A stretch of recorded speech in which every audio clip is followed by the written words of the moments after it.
Mungkin kebanyakan orang akan merasa takut jika akan disuruh berangkat ke pondok. Kalaulah maka tidaklah. Bagaimana tidak takut? Mereka akan bertemu banyak orang yang tidak mereka kenal dalam satu tempat. Bahkan jika dia jauh dari lingkungan rumah, mereka tidak tahu bagaimana lingkungan pondok tersebut. Selamat datang di konten baru kita, yaitu di catatan si santri. Assalamualaikum warahmatullahi wabarakatuh.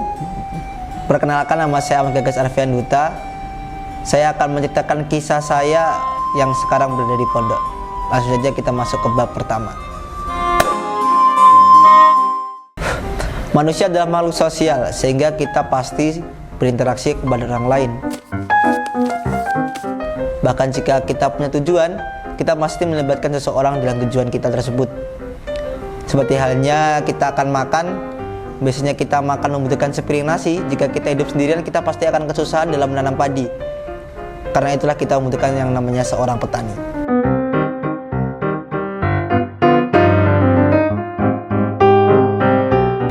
Sebelum di pondok, kita pasti berinteraksi kepada orang lain. Kita tidak bisa hidup sendiri, pasti membutuhkan orang lain dalam membantu hal-hal kecil, bahkan bercakap-cakap, bahkan juga bercerita tentang masalah diri kita. Dan karena kita jauh dari keluarga, sehingga kita membutuhkan orang yang dapat mengerti kita, sehingga akhirnya kita mencari yang namanya seorang teman.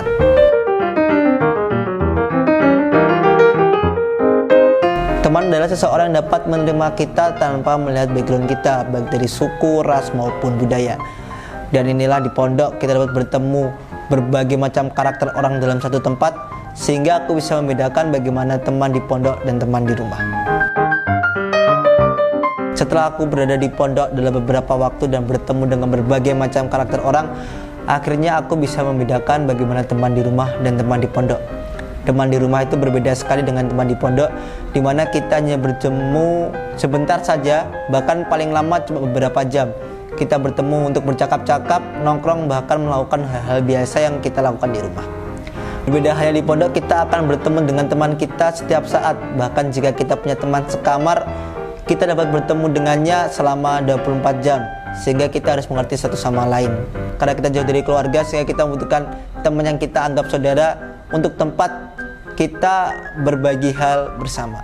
Orang-orang di pondok yang beragam, sehingga kita harus memahami beberapa karakter mereka. Tapi satu hal yang membuat kita satu keluarga, yaitu karena tujuan kita adalah mencari ilmu agama.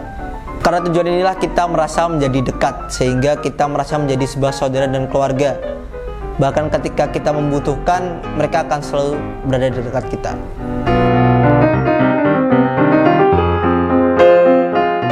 Dan perbedaan teman di pondok, yaitu mereka tidak hanya menjaga perasaan kita, tapi juga masalah agama kita.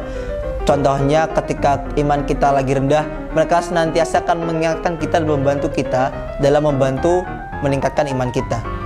Bahkan mereka melakukan ini seperti hal biasa karena kita merasa sebagai teman. Mereka tidak melihat umur, keuangan, background kita, dan ras, suku, budaya, karena mereka ingin yaitu masuk surga bersama-sama, dan itu menjadi hal biasa dalam pertemanan di sebuah pondok. Karena di pondok banyaknya karakter yang berbeda, mungkin banyak berpikir bagaimana mencari teman di pondok.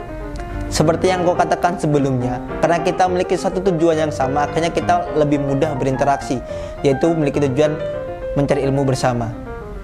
Dan karena banyaknya karakter yang berbeda, akhirnya kita bisa menjadi belajar. Seperti orang Jawa bilang, yaitu papan, empan, adepan, yang artinya kita bisa berbicara dengan halus dengan melihat lawan bicara kita.